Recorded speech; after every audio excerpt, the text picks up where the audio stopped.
Rating EAS alarm from around the road. With Martin Cano. Pretty scary, but 3 out of 10. yeah, same. Basic. It sounds like Pac-Man, but not scary. 7 out of 10. I like the beat and stuff. Sounds pretty good. Sure. 8 out of 10. iPhone, which it is 7 out of 10. pretty weird, but like 9 out of 10. crap. What was that sound? 10 out of 10.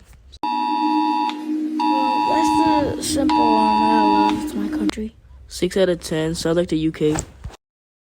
Banger, bro. 10 out of 10. Music.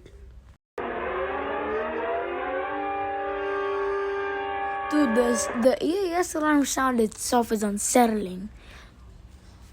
9 out of 10. Really scary if you're not expecting to hear it. Exactly. Like, if you're just walking home at late night at the middle of the night, and you hear this, You'll be going, then gas. thanks for watching this video. Wait a second. This black screen is giving me some feeling. What?